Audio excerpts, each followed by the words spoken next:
Hello everyone, शिक्षा सप्तक में आपका स्वागत है। केमिस्ट्री में सॉल्यूशन की क्लास को हम लोग आगे बढ़ा रहे हैं। सॉल्यूशन के पिछले लेक्चर में हम लोगों ने राउल्ट्स लॉ की बात की थी। राउल्ट्स लॉ के एक केस की बात की थी, पहले केस की बात की थी। उस केस में हम लोगों ने ये देखा था कि जब दो वोलेटाइल सब्सटेंस मिलाते हैं तो जिस सॉल्यूशन का फॉर्मेशन होता है उसके वेपर प्रेशर की बात हम कैसे करते हैं। आज हम लोग इसमें केस सेकेंड की बात करते हैं। इस केस सेकेंड में क्या होगा कि हम लोग सॉल्यूट जो लेंगे वो नॉन वोलेटाइल लेंगे और सॉल्वेंट जो लेंगे वह वोलेटाइल लेंगे और सॉल्यूशन का फॉर्मेशन करेंगे। तो इसमें राउल्ट्स लॉ की बात करेंगे। राउल्ट्स लॉ में एक केस सेकंड की बात करेंगे हम लोग, केस सेकंड। और केस सेकंड में हम लोग क्या करेंगे कि हमारा जो सॉल्यूट होगा ये नॉन वोलेटाइल होगा और सॉल्वेंट जो हमारा होगा ये वोलेटाइल होगा और इनको मिला के हम सॉल्यूशन का फॉर्मेशन करेंगे और इस सॉल्यूशन के वेपर प्रेशर की बात करेंगे। इस सॉल्यूशन के वेपर प्रेशर की बात करेंगे केस सेकंड में। केस सेकंड में सॉल्यूशन फॉर्म हो रहा है। अब एक वोलेटाइल सॉल्यूट, वोलेटाइल सॉल्वेंट और नॉन वोलेटाइल सॉल्यूट से। अब देखिए इसमें होगा क्या। अब इसमें क्या होगा कि हम लोग का जो सॉल्यूट होगा, सॉल्यूट क्योंकि नॉन वोलेटाइल है तो इसका वेपर प्रेशर बनेगा नहीं, तो इसका वेपर प्रेशर हमारा 0 होगा। जो हमारा सॉल्वेंट है, इस सॉल्वेंट को हम लोग अगर मान लें कि हमारा सॉल्वेंट ए है, अब ये सॉल्वेंट हमारा वोलेटाइल है। वोलेटाइल नॉन वोलेटाइल की बात हम लोगों ने की थी। जनरली लिक्विड फॉर्म होगा वोलेटाइल में। अब वोलेटाइल सॉल्वेंट हमारा है। अब जब हम लोगों ने इसको गर्म किया, इसका वेपर बनने लगा तो इसके पार्टिकल सरफेस पे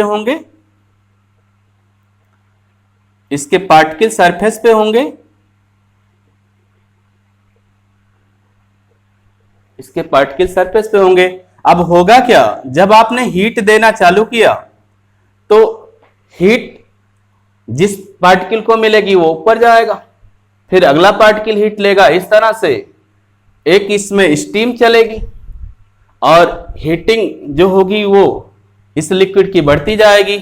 अब एक स्टेज ये आएगी कि ये जो पार्टिकल सरफेस के हैं ये अपने सरफेस को छोड़ देंगे, अब वेपर फॉर्म में आ जाएंगे, वेपर बन जाएंगे। ये सारे सरफेस के जो पार्टिकल्स हैं ये वेपर बन जाएंगे। फिर क्या होगा कि कुछ देर के बाद ये वेपर जो होगा इसका कंडेंसेशन होने लगेगा और ये लिक्विड बनने लगेंगे। तो जो क्लोज्ड कंटेनर है उसकी सरफेस पे ये वेपर लिक्विड के फॉर्म में चिपक जाएंगे। अब एक इक्विलिब्रिया जनरेट हो जाएगा। इस इक्विलिब्रिया में क्या होगा कि जो लिक्विड है हमारा जिसका वेपर बन रहा है और जो वेपर है इसमें काइनेटिक इक्विलिब्रिया जनरेट हो गया। इस स्टेज पर जो ये प्रेशर एग्जर्ट करेगी वेपर सरफेस पे, सॉल्यूशन की सरफेस पे जो प्रेशर एग्जर्ट करेगी इसे कहते हैं वेपर प्रेशर। इसे वेपर प्रेशर बोलेंगे क्योंकि यहां पर केवल ए लिक्विड के ही वेपर प्रेशर है, तो ये इसका वास्तविक वेपर प्रेशर होगा, रियल वेपर प्रेशर होगा, तो इसे बोलेंगे पीए नॉट। तो ये वेपर प्रेशर जो होगा वो प्योर लिक्विड ए का होगा, तो पीए नॉट इसका वेपर प्रेशर हो गया। अब क्या हुआ कि आपने इसमें सॉल्यूट मिला दिया। सॉल्यूट मान लीजिए बी मिलाया, ये सॉल्यूट नॉन वोलेटाइल है तो इसका वेपर प्रेशर आपका 0 होगा, कोई वेपर प्रेशर होगा नहीं। फिर क्या होगा कि नॉन वोलेटाइल सॉल्यूट आपने डाल दिया और सॉल्यूशन का फॉर्मेशन किया आपने, सॉल्यूशन बना लिया। अब सॉल्यूशन आपका बन गया, ये आपका सॉल्यूशन बन गया। अब सॉल्यूशन में वोलेटाइल सॉल्वेंट और नॉन वोलेटाइल सॉल्यूट हैं। अब जो सरफेस होगा, इस सरफेस पे ए के भी पार्टिकल्स होंगे और सॉल्यूट बी के भी पार्टिकल्स होंगे।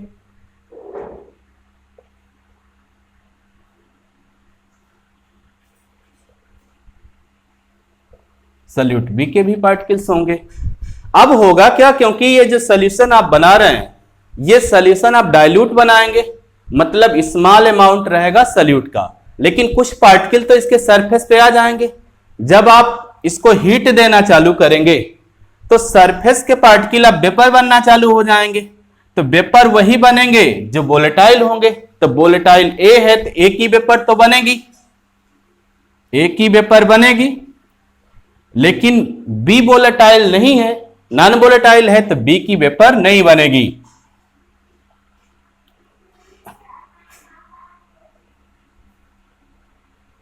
तो जो वेपराइजेशन हो रहा था जिस एरिया से, उस पे अब कम पार्टिकल वेपर बन रहे हैं। सॉल्यूट के अब कम पार्टिकल वेपर बन रहे हैं इस के कंपैरिजन में। यहां पर सॉल्यूट के ढेर सारे पार्टिकल वेपर बन रहे थे।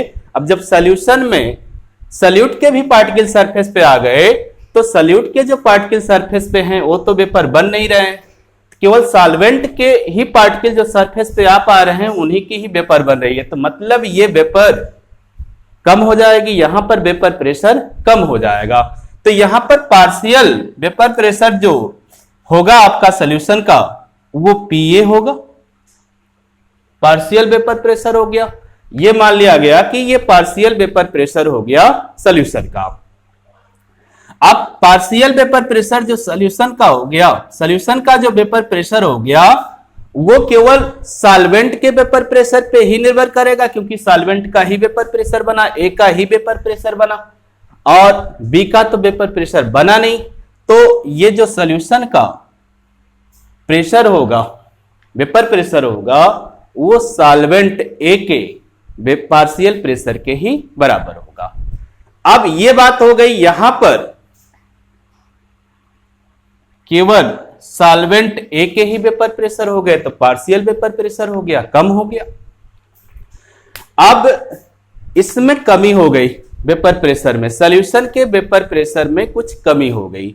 अब वो जो लोअरिंग हो गई, जो कमी हो गई, जो लोअरिंग हो गई, इस लोअरिंग की हम लोग बात करें। अब वेपर प्रेशर में लोअरिंग एग्जर्ट हो गई, वेपर प्रेशर लोअरिंग हो गई, वेपर प्रेशर में लोअरिंग हो गई। अब लोअरिंग में क्या होगा कि पहले जो वेपर प्रेशर था वो था पीए नॉट, क्योंकि जिसका वेपर बनेगा उसी का वेपर प्रेशर होगा। पीए नॉट पहले वेपर प्रेशर था, फिर सॉल्यूशन जो बना तो आपका वेपर प्रेशर हो गया, पार्शियल प्रेशर हो गया पीए। इसे कहेंगे लोअरिंग इन वेपर प्रेशर। तो वेपर प्रेशर में कुछ कमी हो गई, जिसे कहा गया लोअरिंग इन वेपर प्रेशर। अब अगर हम इसकी बात करें आगे, तो ये जो पीए नॉट है, ये pure vapour pressure of liquid A, मतलब सॉल्वेंट जो है उसका प्योर वेपर प्रेशर है। अब पीए की बात अगर हम लोग करें तो पीए सीख के आए थे हम लोग राउल्ट्स लॉ में, पार्शियल प्रेशर ऑफ ए होगा पीए नॉट इंटू जीटा ए या एक्स ए। एक्स ए क्या है, mole fraction of A in solution. अब इसकी जगह पे अगर हम इसको पुट करें तो ये हो जाएगा PA naught X A delta P. अब पीए नॉट आप कॉमन ले सकते हैं, तो ये हो गया delta P equal to PA naught 1 minus X A, 1 minus X A. अब पीए नॉट को हम लोग इधर कर दें तो delta P upon PA naught equal to 1 minus X. हम लोग ये जानते हैं कि अगर कोई सॉल्यूशन है तो सॉल्यूशन में दो कंपोनेंट अगर हैं ए और बी, तो दोनों के मोल फ्रैक्शन अगर आप जोड़ेंगे तो टोटल 1 हो जाएगा। तो 1 माइनस एक्स से यहां से आपको एक्स भी मिल जाएगा। तो 1 माइनस एक्स की जगह पे हम लोग अगर एक्स भी लिख दें तो delta P upon P A naught equal to X P. अब यहां देखें, ये लोअरिंग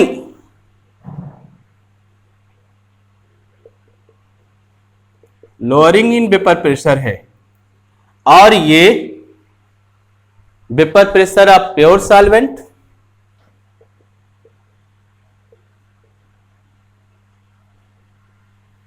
सॉल्वेंट है तो ये रिलेट हो गया, रिलेटिव लोअरिंग हो गई, relative lowering in vapour pressure हो गया। तो delta P upon P A naught को हम लोग बोलेंगे relative lowering in vapour pressure.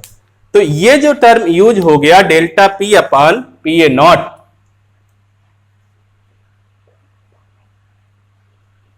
जो एक्स बी के इक्वल हो गया, इसी को हम लोगों ने कहा relative lowering in vapour pressure. इसे कहा जाने लगा relative lowering in vapour pressure. अब ये जो relative lowering in vapour pressure है, ये सल्यूट के मोल फ्रैक्शन के इक्वल हो गई। किसके इक्वल हो गई? सल्यूट के मोल फ्रैक्शन के इक्वल हो गई। तो यहां से एक कॉन्सेप्ट आ गया कि जो relative lowering of vapour pressure है वो सॉल्यूशन में सल्यूट के मोल फ्रैक्शन के इक्वल होती है। Delta P upon P A naught equal हो गया मोल फ्रैक्शन ऑफ सल्यूट। तो सल्यूट के मोल फ्रैक्शन के इक्वल हो गई। अब क्या हो गया कि अगर हम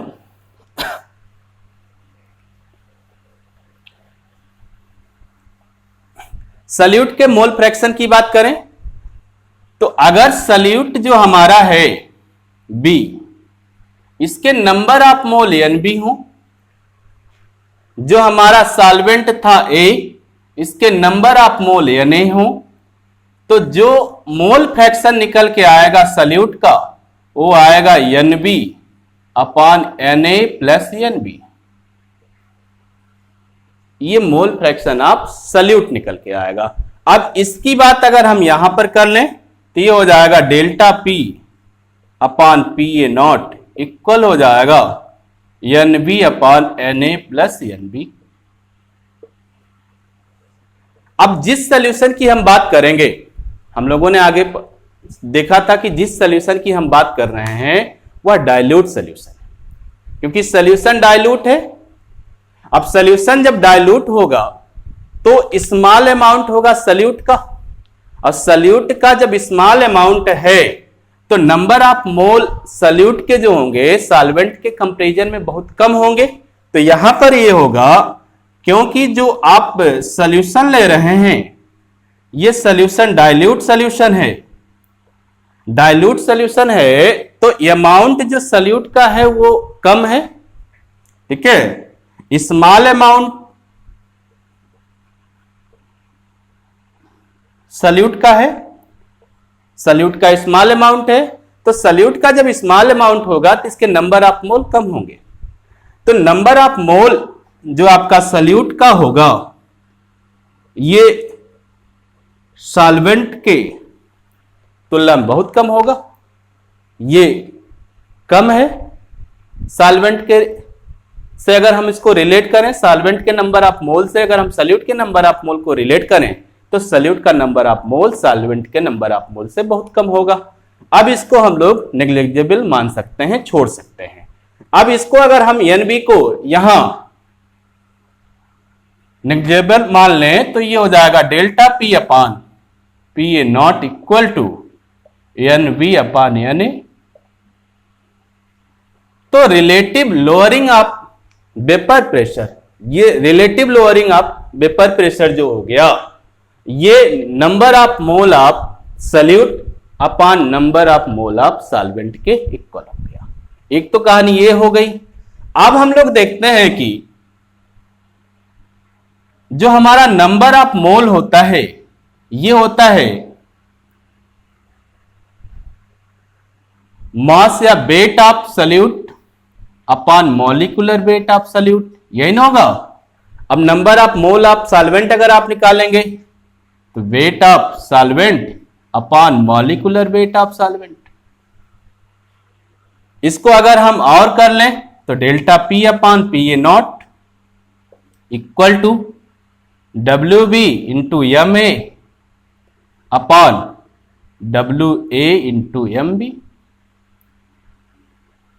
यहां से आप मॉलिक्यूलर वेट सॉल्यूट का या सॉल्वेंट का निकाल सकते हो। अब यहां पर डब्ल्यू बी जो है ये mass of weight of solute है और डब्ल्यू ए जो है वो है वेट ऑफ सॉल्वेंट और एम बी जो है मॉलिक्यूलर वेट ऑफ सॉल्यूट और एम ए जो है ये है molecular weight of solvent, molecular weight of solvent. तो इस तरह से ये फार्मूला भी हमारा यूज होगा कि अगर हमको मॉलिक्यूलर वेट सॉल्यूट का पूछेगा तो relative lowering in vapour pressure equal होगा W B into M A upon W A into M B.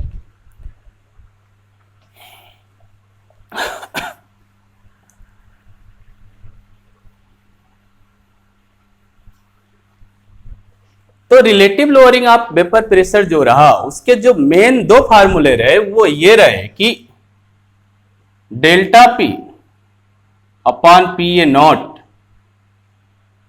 Equal हो गया एक्स बी के। पहली बात तो ये याद रखिएगा, इसे बोलेंगे relative lowering of vapour pressure. Delta P upon P A naught को बोलेंगे relative lowering of vapour pressure. ये मोल फ्रैक्शन ऑफ सॉल्यूट के इक्वल होगा, पहली बात। दूसरी बात हम लोगों ने ये देखा कि delta P upon P A naught relative lowering of vapour pressure ये होगा N B upon N A के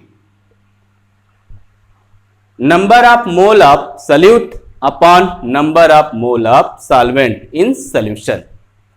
एक तो ये बात हो गई थी। तीसरी बात ये निकल के आई कि delta P upon P A naught relative lowering of vapour pressure ये इक्वल हुआ आपका W B into M A upon W A into M B. W B क्या है? वेट ऑफ सॉल्यूट और एम ए क्या है? Molecular weight of solvent. और W A क्या है? वेट ऑफ सॉल्वेंट और एम बी क्या है? Molecular weight of solute. अगर यहां से आपको मॉलिक्यूलर वेट ऑफ सॉल्यूट की बात करेंगे तो एम बी निकल के आएगा W B into M A upon W A into delta P upon P A naught. और delta P A upon P A naught को ही हम बोलते हैं relative lowering of vapour pressure. तो इस तीनों पर क्वेश्चन आपसे बनते हैं, इन तीनों से क्वेश्चन आपके बनते हैं। अब ये जो प्रॉपर्टी होती है राउल्ट्स लॉ की केस सेकंड की, ये कोलिगेटिव प्रॉपर्टी में आ जाती है। ये प्रॉपर्टी आ जाती है कोलिगेटिव प्रॉपर्टी में, और इस कोलिगेटिव प्रॉपर्टी में क्वेश्चन खूब आते हैं बोर्ड में। और ये तीन जो फैक्ट हैं, ये तीन फैक्ट से हम क्वेश्चन को सॉल्व करते हैं। क्वेश्चन देखते हैं, फिर कोलिगेटिव प्रॉपर्टी की बात करते हैं।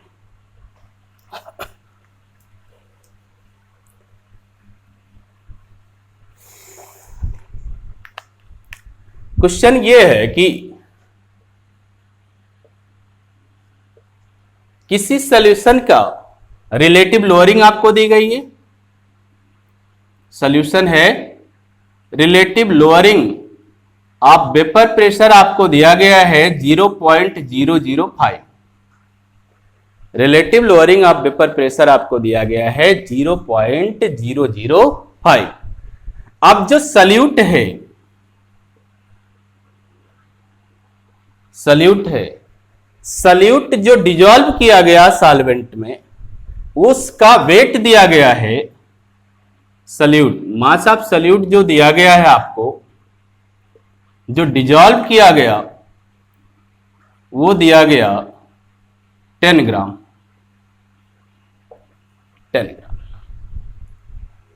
10 ग्राम सल्यूट जो है वो डिजॉल्व किया गया। सॉल्वेंट जो आपको दिया गया है, सॉल्वेंट जो दिया गया है वो सॉल्वेंट आपका है वाटर, सॉल्वेंट आपका वाटर है, और ये जो वाटर है सॉल्वेंट, इसका वेट दिया गया, इसका मास दिया गया है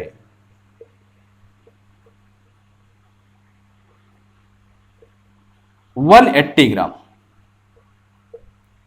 180 ग्राम। अब आपसे पूछा जा रहा है कि मॉलिक्यूलर वेट सल्यूट का बता दीजिए, मॉलिक्यूलर वेट सल्यूट का आप बता दीजिए। ये क्वेश्चन है आपका, कोई सॉल्यूशन बनाया गया, उस सॉल्यूशन का रिलेटिव लोअरिंग आप वेपर प्रेशर आपको दिया गया 0.005, सल्यूट का मास आपको दिया गया 10 ग्राम, सॉल्वेंट वाटर है जिसका मास दिया गया 180 ग्राम। अब आपसे कहा जा रहा है कि मॉलिक्यूलर वेट आप बताइए सल्यूट का। तो मॉलिक्यूलर वेट आप सल्यूट का बताना है तो हम लोग अपने कॉन्सेप्ट को यूज करते हैं। पहला कॉन्सेप्ट तो हम लोगों ने ये देखा था कि जो ये रिलेटिव लोअरिंग आप वेपर प्रेशर है, इसको हम लोग ऐसे लिखते हैं delta P upon P A not. तो रिलेटिव लोअरिंग ऑफ जो वेपर प्रेशर है ये मोल फ्रैक्शन ऑफ सल्यूट के इक्वल होता है, मोल फ्रैक्शन ऑफ सल्यूट के इक्वल होता है सॉल्यूशन में। तो सॉल्यूशन में सल्यूट का मोल फ्रैक्शन निकाल लें और ये relative lowering of vapour pressure के इक्वल होगा। अब देखते हैं यहां पर, अगर हम मान लें कि हमारा मॉलिक्यूलर वेट सल्यूट का यम है, मॉलिक्यूलर वेट सल्यूट का यम है। अब तो नंबर ऑफ मोल जो होगा सल्यूट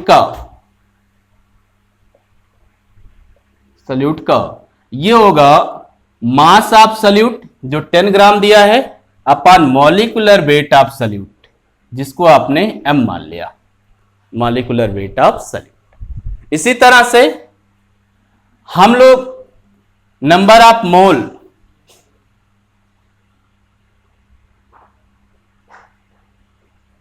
सॉल्वेंट का निकाल सकते हैं। सॉल्वेंट वाटर है जिसका मास आपको दिया गया 180 ग्राम, और जो वाटर होता है इसका मॉलिक्यूलर वेट जो होता है वो होता है 18। तो यहां से number of moles of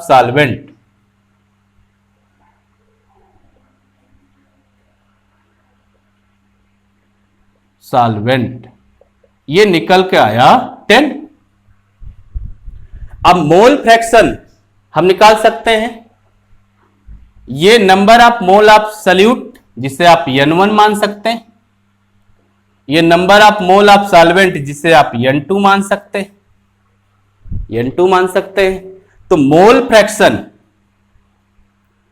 solute का जब आप निकालेंगे तो मोल ऑफ सल्यूट आप लिखेंगे, मोल ऑफ सल्यूट आपका है 10 upon m upon total number of mole in solution.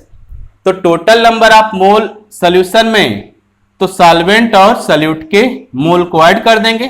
तो सल्यूट का जो नंबर ऑफ मोल है वो है 10 अपॉन m और सॉल्वेंट का जो नंबर ऑफ मोल है वो है 10, दोनों को ऐड कर दिया गया। अब इधर देख लेते हैं, यहां से जब आप सल्यूट का मोल फ्रैक्शन निकालेंगे तो ये हो जाएगा 10/m equal to 10 plus 10m/m। अब m कैंसिल हो गया, 10 आपने कॉमन ले लिया तो ये सीधे सीधे बचेगा 10/10 1 प्लस m, यही ना बच्चा। अब यहां से आप ये निकाल सकते हैं 1/1 प्लस m, ये मोल फ्रैक्शन ऑफ सल्यूट आ गया आपका। तो सल्यूट का जो मोल फ्रैक्शन आ गया वो आ गया 1/1 प्लस m। अब 1/1 प्लस m हमारा सल्यूट का मोल फ्रैक्शन आया, और हम लोगों ने जो कॉन्सेप्ट पढ़ा था relative lowering in vapour pressure का, तो वहां पर यह पढ़ा था कि जो relative lowering of vapour pressure होगा ये मोल फ्रैक्शन ऑफ सल्यूट के इक्वल होगा, मोल फ्रैक्शन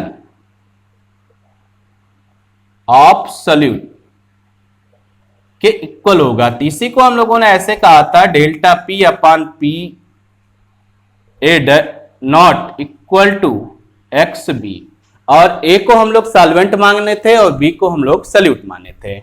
अब रिलेटिव लोअरिंग ये टोटल आपको दिया गया है 0.005, तो ये हो गया आपका 0.005, और XB mole fraction of solute आपने निकाल लिया 1/1 प्लस m। यहां से हम लोग इसको ऐसे भी लिख सकते हैं 1 प्लस m इक्वल टू 1/0.005। इसको हम लोग सिंपल करेंगे तो 1 प्लस m इक्वल टू हो जाएगा 200, और m हो जाएगा 199। तो जो आपका मॉलिक्यूलर वेट सल्यूट का आया वो आ गया 199। अब डायरेक्ट इसको आप कर सकते थे फार्मूले में भी रख के, या इस तरह से भी आप इसको कर सकते थे। इस तरह से हम लोगों ने क्वेश्चन देखा कि relative lowering of vapour pressure जो है उस पर क्वेश्चन हमारे कैसे आएंगे।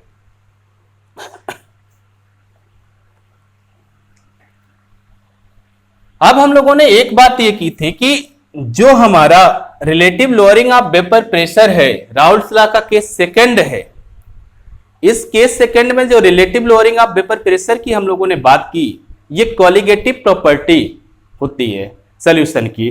तो सॉल्यूशन की ये जो कॉलिगेटिव प्रॉपर्टी होती है, तो कॉलिगेटिव प्रॉपर्टी होती एक्चुअली क्या है? कॉलिगेटिव प्रॉपर्टीज होती क्या है?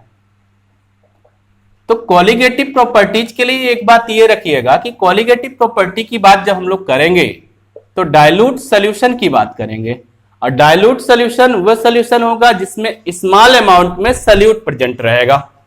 तो यहां सल्यूट जो होगा ये स्मॉल अमाउंट में होगा,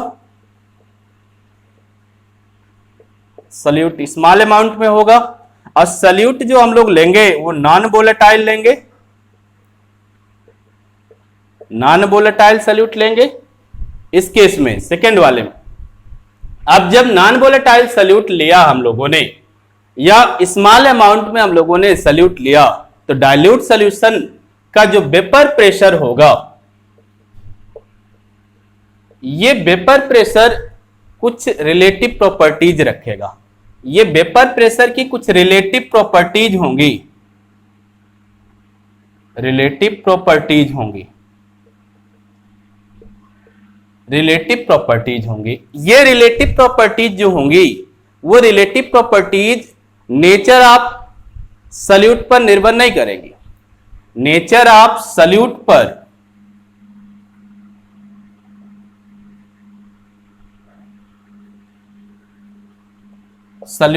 डिपेंड नहीं करेंगी, डिपेंड नहीं करेंगी। ये डिपेंड करेंगी मोल फ्रैक्शन ऑफ सल्यूट पर। ये mole fraction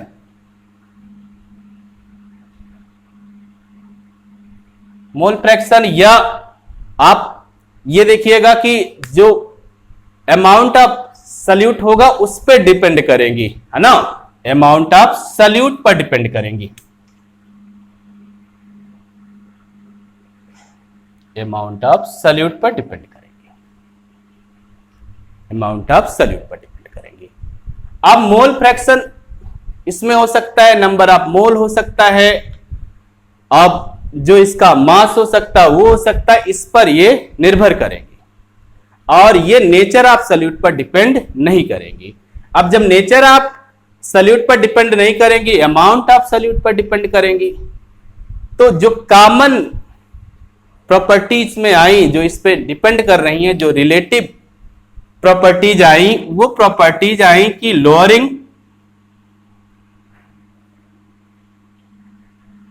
of vapour pressure, दूसरी प्रॉपर्टी आई ऑस्मोटिक प्रेशर, तीसरा जो प्रॉपर्टीज आई वो आई फ्रीजिंग,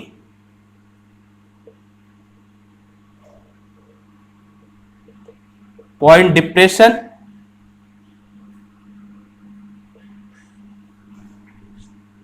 और चौथी जो प्रॉपर्टी आई वो आई बॉइलिंग पॉइंट एलिवेशन।